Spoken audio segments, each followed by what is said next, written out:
네, 이어서 이 부산 공공보건의료 지원단장을 맡고 계신 김창훈 부산대의대 예방의학과 교수 모시고 좀 더 깊은 얘기 좀 나눠보도록 하겠습니다. 어서 오십시오. 네, 안녕하세요. 부산도 바쁘실 텐데 나오셔서 고맙습니다. 네.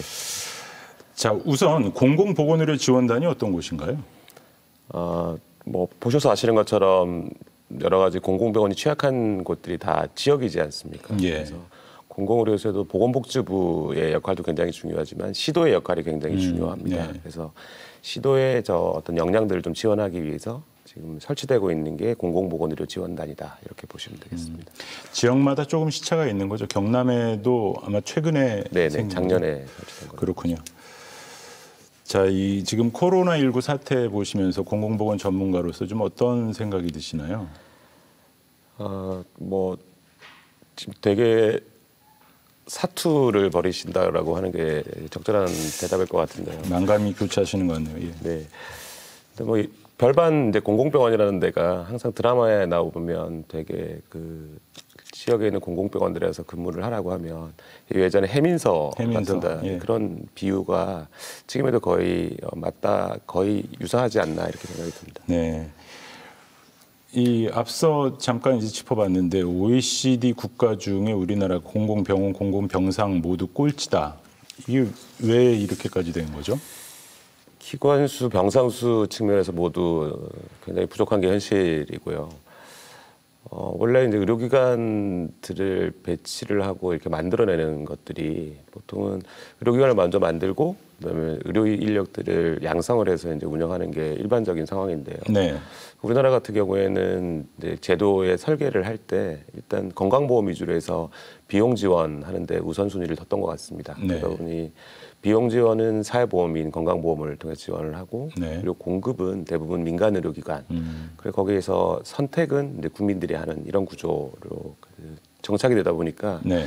지금 다수의 공공의료 기관이 이제 부족한 게 사실이고요. 네. 그 국공립 병원들 중에도 국립대병원이 굉장히 큰 부분을 차지합니다. 네. 그리고 경찰병원, 뭐 보훈병원, 그다음 정신병원, 재활병원, 특수 대상으로 한다든지 아니면 특수 질환을 대상으로 하는 병원들이 대부분은 차지하기 때문에 실제 시군구 단위, 군 단위 같은 경우에는 공공병원을 찾아보기 어려운 것들이 굉장히 많을 수밖에 없는 구조인 것 같습니다. 네. 어쨌든 이번 사태를 겪으면서 이제 감염병 전문병원이라는 거가 이제 많이 거론되고 그게 필요하다라는 데는 좀 국민적인 뭐 공감대랄까요? 이렇게 좀 형성되는 것 같아요. 네네. 지금 거의 5년에 한 번씩 감염병 큰 유행들이 이제 오고 있으니까요. 네. 다들 여기에 좀 더 잘 대응하기 위한 전문기관으로서 감염병 전문병원을 이야기하고 있는 것 같습니다.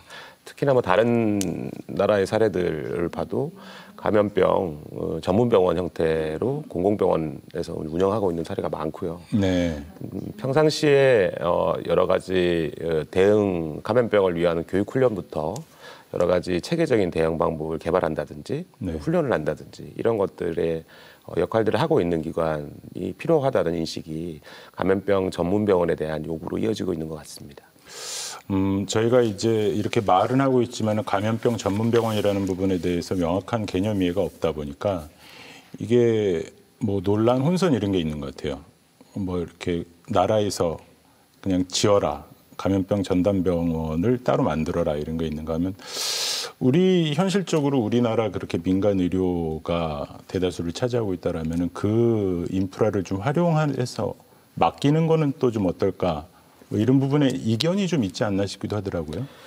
예, 현실적으로 민간 의료기관들이 이 역할을 할 수 있는 게 가장 좋고요. 네. 그렇지만 현실적으로 민간 의료기관들이 영리적인 속성을 가질 수밖에 없는 측면이 있습니다. 그렇죠. 예. 시장에서 무한 경쟁에 고가의 시설들 또는 장비들을 해당 의료기관에서 구입을 해서 경쟁력을 유지해야 되는 것들이 결국은 비영리기관이지만 영리적 속성을 가질 수밖에 없는 구조가 그렇죠. 예. 있을 수밖에 없죠.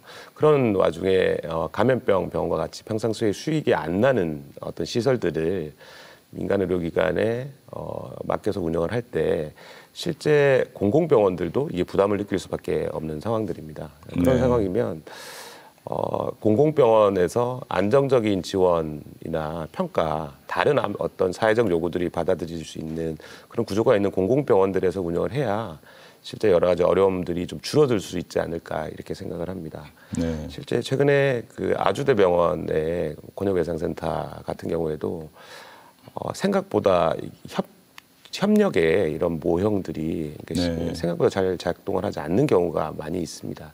여차하면 병원을 지원왔지만 실제 운영이 잘 안 될 수 있는 이런 우려들이 있는 게 사실입니다. 그러니까 아주대학병원의 이제 그 응급 외상센터 그런 것처럼 이제 감염병 전담병원도 이제 그런 식으로 이제 민간 병원에서는 이제 충돌이 일어나는 부분이 생길 수 있다. 네네, 그럴 수밖에 없습니다. 예, 어쨌든 이제 공공의료라고 우리가 할 때 사실 감염병만 있는 거는 아닌데, 공공병원이 있어도 이제 인력 부족 문제, 전문 인력이 부족하다 해서 이제 어려움을 겪는다. 뭐 산청 이제 보건의료원 이런 사례도 있었는데 이 부분은 좀 어떻게 해야 되는 겁니까? 실제 인력 문제가 결국 치료의 문제로 바로 연결되기 때문에 매우 중요한 지점이라고 할 수 있습니다. 네. 네, 지금 현재의 어떤 시장과 유사한 체계로 작동을 하는 보건의료 체계에서 개별 병원이 해당 의사를 찾아서 그거를 고용관계에 있는 어떤 방식으로 메커니즘에 의해서 계약을 통해서 이들을 병원에서 일하게 만들 수 있다는 건 굉장히 어려운 수밖에 없는 거라고 생각을 합니다. 그리고 네, 그렇습니다. 우리가 이런 인력 수급에 있어서 그렇다라면 어떤 그 인력도 이제 어떤 공적으로 좀 양성한다든가 이런 게 필요할까요, 그러면? 예, 최근에 그래서 지금 나오고 있는 것들이 공공의대와 관련한 법들이 작년 이제 연말에 계속 이제 통과를 위해서 노력을 했지만 네. 최근에 코로나 3법이 통과되는 와중에도 이거를 다시 한번 시도를 해야 된다라는 여러 지적이 있었음에도 네. 다시 대론이 안 되고 이게 통과되지 못하고 있는 이런 아쉬운 현실이 있습니다. 근데 이게 혹시 의료계에서는 이게 이견이 없는 부분인가요? 제가 알기로는 모르겠습니다. 총론에서는 동의를 하는지 모르겠는데 공공 의료 인력을 확충하는 부분에 있어서 근데 뭐 강론에서랄까요? 어떤 정책 우선순위에 있어서 이 의사들 이런 쪽에서는 이 공공 의료 인력에 대해서 그렇게 탐탁지 않게 생각하는 분들도 있는 것 같은데 잘못 알고 있나요? 어느 직역이나 자신들의 전문가들이 숫자가 많이 늘어나는 걸 원하지 않습니다. 기본적으로 이제 세상에 몸값이라는 게 이제 가치를 매기는 게 숫자가 적을수록 이제 본인들의 가치가 올라간다고 생각하는 측면이 있기 때문에 의대 확충 또 의대 신설과 관련해서는 많은 부분들이 반대 의견이 있는 것도 사실입니다. 근데 현재에 그러게요. 있는 네. 의료기관, 의과대학에서 나오는 학생들 또는 의사들이 역할을 못하고 있는 게 현실이라서 새로운 제도로서의 공공의대가 검토되고 있는 게 지금 상황이라고 보시면 되겠습니다. 네. 필요한 논의를 하고 있습니다만은 동시에 또 요원하다는 느낌도 지울 수가 없네요. 어쨌건 지금 이 경남 같은 경우에는 이제 진주의료원 폐원이라는 그런 기억들이 있고 또 지난해 말에 그런 어떤 공공병원 확충에 대해서도 이제 본격적으로 얘기가 시작됐고 하다 보니까 좀 여쭤보고 싶은 게 자, 공공병원을 그렇게 이제 우리가 갖춘다면 어떤 식으로 어떤 모델을 좀 택해야 되느냐, 어디까지 갖춰야 되느냐. 네.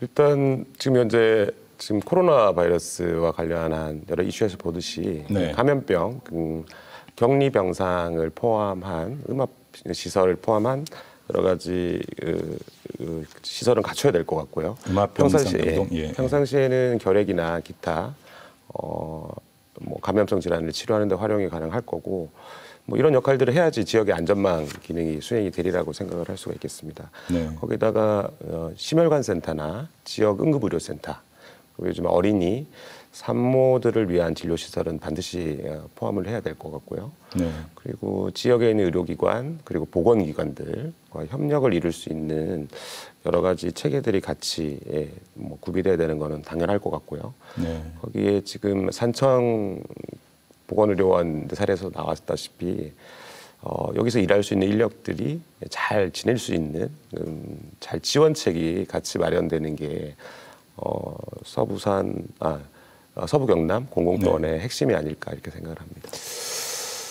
이게 참 뭐 인력, 돈, 시설 이런 것만 다는 아닐 테고 어쨌든 전반적으로 좀 공공성이 높아져야 된다. 뭐 이런 말씀들 하고 듣고 있는데 그렇게 하기 위한 우리의 발걸음은 어떻게 좀 떼야 될까요? 지금 현재 의료기관을 바라보는 시각이 일단 수익시설이다라는 생각이 대부분인 것 같습니다. 네. 지금 여러 문제에서 본 것처럼 수익을 내는 시설임에는 틀림없으나 이 속성들 자체가 되게 필수적인 기관으로 볼 수가 있습니다. 그렇죠. 예. 예, 그러면 적어도 상하수도나 지하철 이런 것처럼 수익을 예. 못 내는 거라고 해서 만들지 않거나 또는 학교랑 도서관 이런 거 돈을 못 번다고 또 소방서나 경찰 이런 기관들을 돈을 못 벌어온다고 안 만들거나 또는 축소하지는 않지 않습니까? 그렇죠. 예. 그러니까 의료기관을 필수적인 시설, 꼭 갖춰야 될 하나의 국민의 건강권, 생명권과 직결되는 하나의 시설로 바라보는 인식의 전환이 가장 중요한 게 아닌가 이렇게 생각을 하고 있습니다. 네, 인식의 전환. 예, 이런 사태를 겪으면서 이제 그런 인식의 전환도 이제 다시 한번 되새김질해봐야 될 것 같습니다. 오늘 말씀 잘 들었습니다. 고맙습니다. 네, 감사합니다.